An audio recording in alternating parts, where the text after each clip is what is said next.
Bashar al-Assad appears to be taking a step towards dialogue. The Syrian government has agreed, quote, in principle, to attend a conference with the opposition.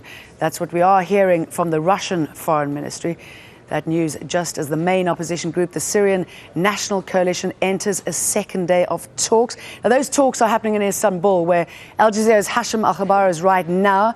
We'll hear from him in a moment. First, let's cross over to Neave Barker, who's in Moscow. Neave, if you can tell us more about the possibility that the Syrian government is going to attend these talks.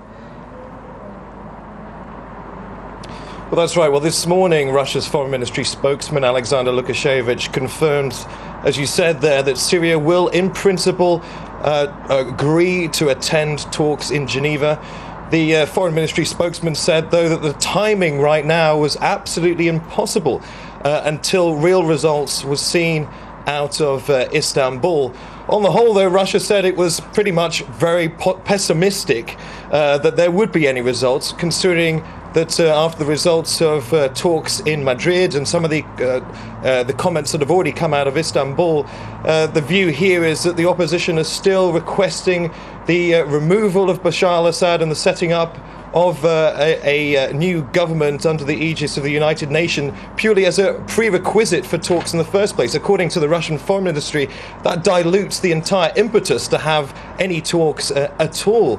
Saying that, though, Russia will at least feel that it's fulfilled its part of the bargain when it comes to the US-Russia joint initiative to bring both sides of the conflict around that negotiating table. But of course, all eyes are now on Istanbul. All right, so let's go off to Istanbul then. Thanks for that, Neave. Let's join Hashem Ahelbarra. Hashem, the response to the potential that, the possibility rather, that the Syrian government will attend talks in Geneva?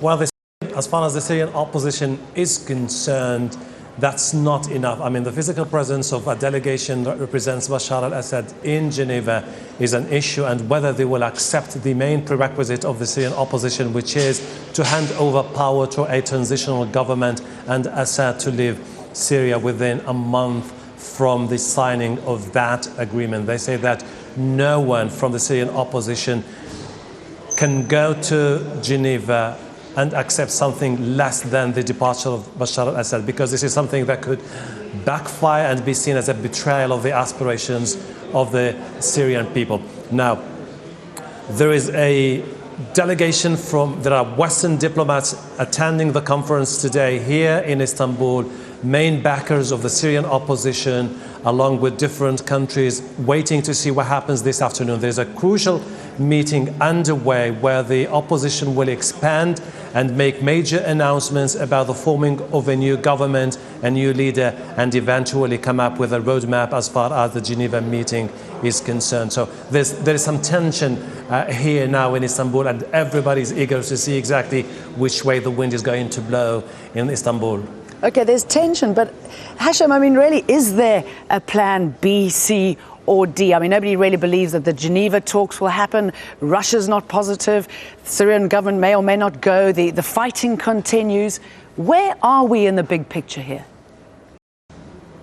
I was just talking to a senior member of the Muslim Brotherhood, one of the main components of the Syrian opposition, and asked him that same question. If you reject Geneva, if the international community is not in favor of a settlement that outlines that Assad should go, he said, well, it's a war that has been imposed on us and we will continue the fight. I said, but you don't seem to have enough weapons to topple Bashar al-Assad. He said, we're getting more weapons than before. We have more fighters joining the fight. We will continue, whatever the price that we will pay. So the general feeling here among the Syrian opposition is there are three options. Go to Geneva. Geneva says that Assad goes. Then they establish a transitional government that paves the way for a transitional authority, and then general elections to be held in the future. Plan B, status quo, the political stalemate. And they say this is something that could backfire, affecting the whole region and creating sectarian war in the whole of the region. Turkey is opposed to that. Lebanon will be affected badly. Saudi Arabia does not want to see sectarian violence. Plan C, third option, getting more weapons to topple Bashar al-Assad. They are optimistic that the Americans will ask the Europeans to lift the embargo on the weapons to the Syrian opposition for them to be able to make significant gains in Idlib, Aleppo, and the heart of the regime, particularly in Damascus. All right, thank you for that, Hashem. Live for us in Istanbul and Neave Barker, live from Moscow.